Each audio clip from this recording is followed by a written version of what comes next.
नमस्कार साथियों, मैं आपका साथी रॉबिन। आज हम इस वीडियो में विद्युत धारा के चैप्टर का न्यूमेरिकल क्वेश्चन बताएंगे आप लोगों को। जैसा कि आप लोगों को मैंने टेलीग्राम चैनल और व्हाट्सएप ग्रुप पे जितने सारे जो मेंबर जुटे हुए हैं उसको मैंने हाथ से लिखा हुआ हिंदी और इंग्लिश में विद्युत धारा चैप्टर का सारा कॉन्सेप्चुअल जो थ्योरी था सब मैंने आप लोगों को उसमें दे दिया है।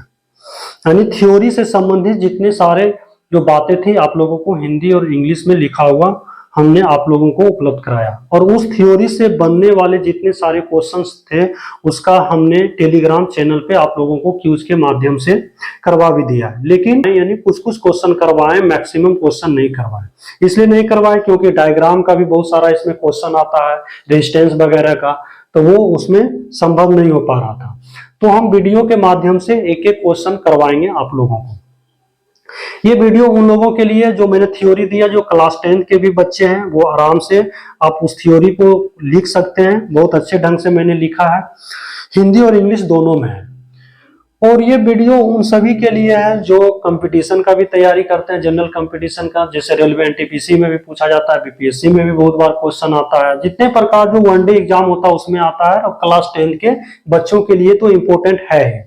तो आप लोगों को बढ़िया लगे तो देखिए और इसे नोट कीजिए, कॉन्सेप्ट समझने की कोशिश कीजिएगा। मैंने ये क्वेश्चन इसलिए लिया, मैंने सोचा चलो पहले पावर से ही स्टार्ट करते हैं, क्योंकि इसमें बहुत सारा फॉर्मूला भी इस चैप्टर में बना है, आप लोगों को पता है। इसमें पढ़ना होता है विभव, विभवांतर, विद्युत धारा, आवेश, उसके बाद हीटिंग लॉ ऑफ जूल पढ़ते हैं हम लोग, जिसको बोलते हैं W बराबर आई स्क्वायर आर टी, एच बराबर आई स्क्वायर आर टी। फिर पावर पढ़ते हैं, पावर में बहुत सारा फॉर्मूला, P बराबर W बाई टी, P बराबर V इंटू आई, P बराबर आई स्क्वायर इंटू आर, P बराबर V स्क्वायर बाई आर। फिर हम लोग पढ़ते हैं R बराबर रो इंटू एल बाई, फिर ओम्स लॉ पढ़ते हैं, V बराबर आई है। तो बहुत प्रकार, लगभग 7 से 8 फॉर्मूला इस चैप्टर में है, और 7 से 8 फॉर्मूला से क्वेश्चंस न्यूमेरिकल बनते हैं, और बढ़िया बढ़िया बनते हैं, और एग्जाम में पूछा भी जाता है। हमने पावर से स्टार्ट किया है। इस क्वेश्चन में मैक्सिमम लोग गलती करते हैं। वो कैसे गलती करते हैं देखिए। अब ये क्वेश्चन है क्या कि एक विद्युत बल्ब है जिसका वोल्टेज दिया 220 वोल्ट और 100 वाट का है। जब इसे 110 वोल्ट पे चलाया जाता है तो खपत होने वाली बिजली की शक्ति बताइए। यानी कि मान लीजिए ये एक बल्ब है, इस पे रेटेड है। आप बोल लेंगे तो देखेंगे लिखा हुआ रहेगा, उस पर लिखा हुआ रहता है कि 220 वोल्ट या 440 वोल्ट। अब पावर कितना है? 100 वाट है। फिर बोलता है यही एक बल्ब है। अब इसका वोल्टेज कितना दिया है? 110 वोल्ट। अब पूछ रहा है कि बताइए अब इसका पावर क्या होगा।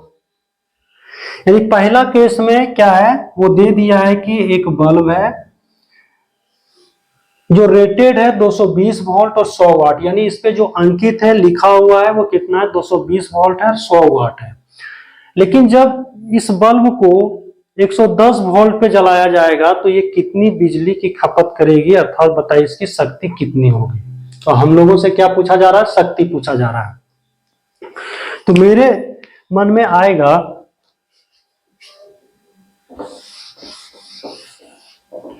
कि अब कौन सा पावर का फॉर्मूला यूज करें। तो इस चैप्टर में आप लोगों को मैंने बता रखा है पावर का फॉर्मूला। पहला तो पावर क्या? कार्य करने की दर W बाई टी। फिर पावर का फॉर्मूला क्या बताए? जब V और I दिया रहे। फिर पावर का फॉर्मूला क्या बताए? जब V दिया हुआ रहे और रेजिस्टेंस दिया हुआ रहे। फिर पावर का फॉर्मूला क्या बताए? जब I दिया हुआ रहे और R दिया हुआ रहे। इस प्रकार पावर का 4 फॉर्मूला आपके दिमाग में क्लिक करेगा कि ये 4 फॉर्मूला है, हम किससे बनाए। पहला केस में अब देखेंगे,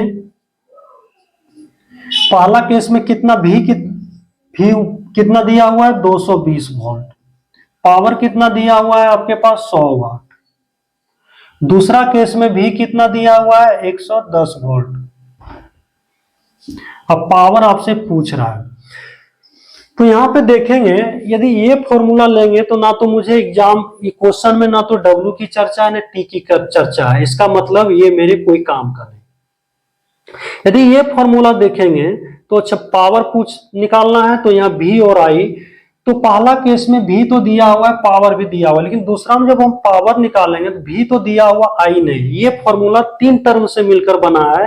यदि मुझे 2 टर्म पता चल जाए तो तीसरा आसानी से निकाल सकते हैं। तो पी पूछ रहा है हमसे और भी दिया हुआ, आई नहीं दिया हुआ है। लेकिन आई नहीं दिया हुआ है तो आई हम यहां से निकाल सकते हैं, ये पहले एक एक्स्ट्रा इंफॉर्मेशन दिया गया है।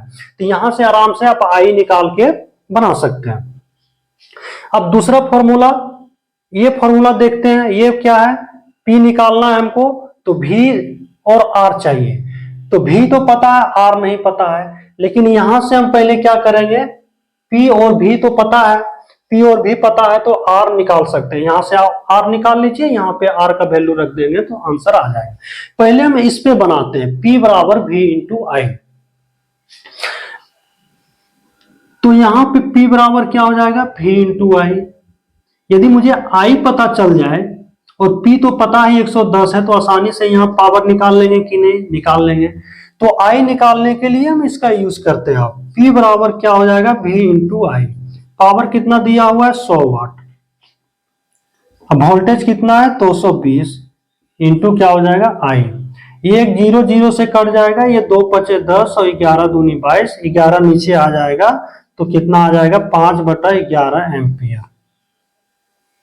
ये आपका यहां से आई निकल गया, आई का वैल्यू यहां रख देंगे तो मेरा आंसर आ जाएगा। आई का वैल्यू रखते हैं हम, यहां पे क्या हो जाएगा, P बराबर भी 110, आई का वैल्यू 5 बटा कितना हो गया, 11, 11 दही के 110, 10 5 50, P कितना आ गया आंसर, 50 वाट।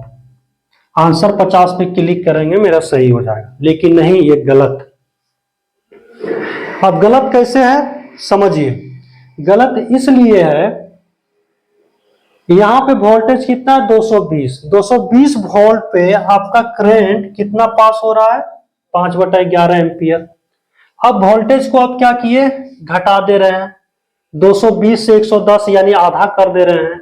तो ओम्स लॉ क्या बोलता है, ओम्स लॉ बोलता है कि नियत तापमान पे यदि इस चालक से विद्युत धारा प्रवाहित हो रहा है तो चालक के दोनों छोरों के बीच का जो विभवांतर होगा उसका क्या होगा, समानुपाती होगा।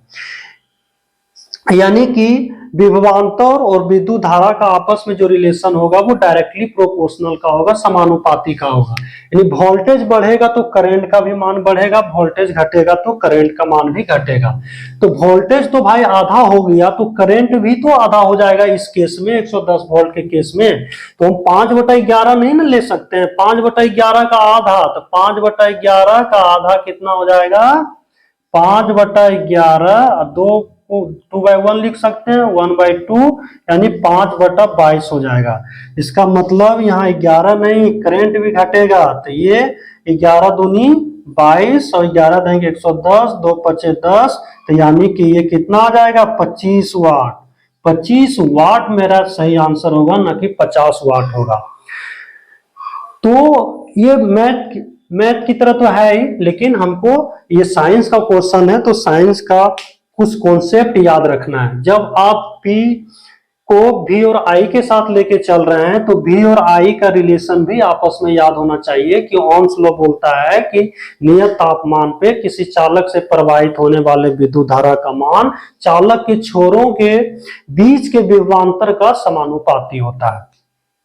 ये यदि कॉन्सेप्ट जिसको याद रहेगा सही मार्क के आंसर आएगा, अदरवाइज वो गलत मार्क के आएगा। ये एनसीईआरटी के बुक का ही क्वेश्चन है और मैं सरल शब्दों में, सरल भाषा में आपको मैं समझाने की कोशिश कर रहा हूं। पहला तो P बराबर V इंटू आई से आप इस तरह से बना सकते हैं। ऐसे भी ये करंट 5/22 कैसे आएगा, आप सोचिए, सोचने वाली बात है। 220 वोल्ट पे करंट कितना आया आपका भाई,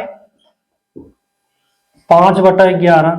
1 वोल्ट पे कितना आएगा, 5/11 गुना 120, 220, तो 110 वोल्ट पे करंट कितना आएगा, तो 5/11 गुना 1/220 गुना 110। अब देखिए कट जाएगा 0 0 से, 11 दूनी 22 हो गया, 5 गुना 1 कितना हो जाएगा, 5, और नीचे 11 गुना 2 कितना हो जाएगा, 22 आ गया। 5/22 करंट आधा हो गया कि नहीं। तो आराम से ये मेरा करंट आधा हो जाएगा। तो इस केस में देख रहे हैं वोल्टेज को जब घटा रहे हैं तो करंट भी घटेगा। इतना ध्यान रखना है जब हम P बराबर V इंटू आई फॉर्मूला लेके चलेंगे। तो पहला इस फॉर्मूला से, दूसरा जो फॉर्मूला बताएंगे इस फॉर्मूला से हम कैसे बनाते हैं, तीसरा जो बताएंगे वो सबसे शॉर्ट तरीका, यानी कि एग्जाम में आए। मैं ऐसा इसलिए बता रहा हूं ताकि कॉन्सेप्ट आप समझिए, कॉन्सेप्ट से ही ट्रिक आता है। जो आपको ट्रिक बताएंगे इसी से हम बताएंगे वो ट्रिक आया कहां से। ट्रिक में आप मुश्किल से 20 सेकेंड में ही कैलकुलेशन कर लेंगे एकदम आसान तरीके से। तो शायद आप लोगों को ये मेरी बात समझ में आई होगी और कहां हम लोग गलती करते हैं ये भी समझे होंगे। अब हम बनाते हैं इसको।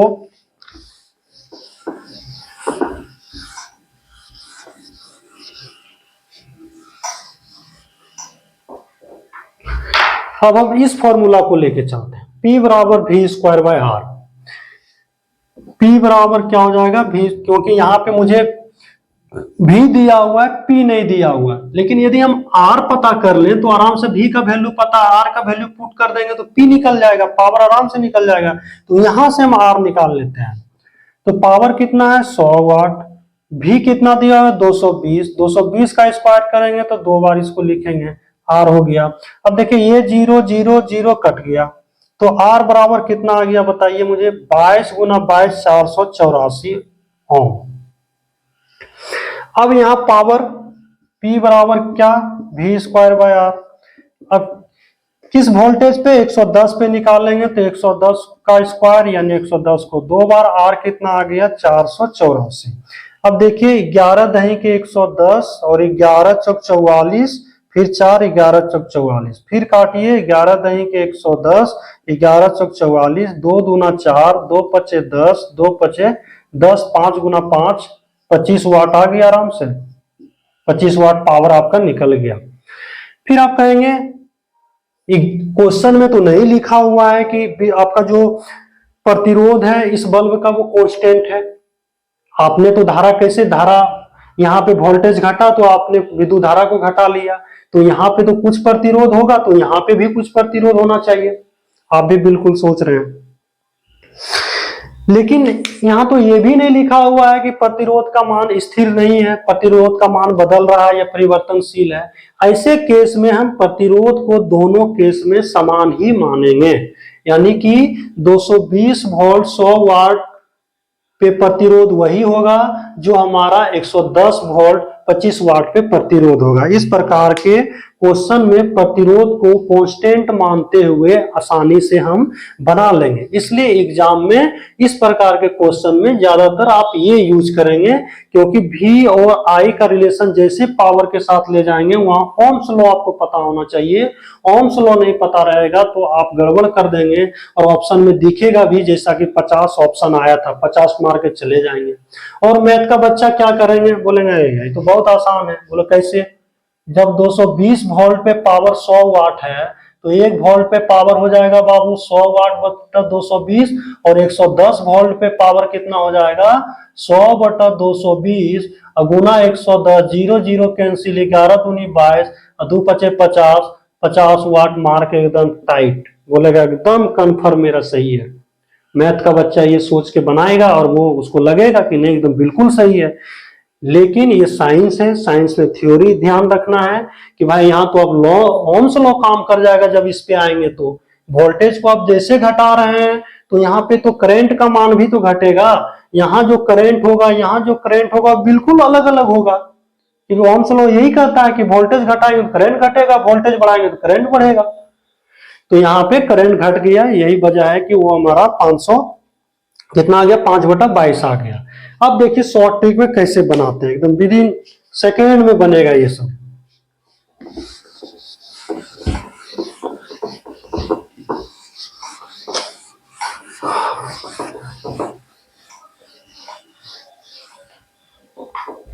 अब कैसे देखिए, इस प्रकार के कंडीशन में R मेरा क्या है, कांस्टेंट है।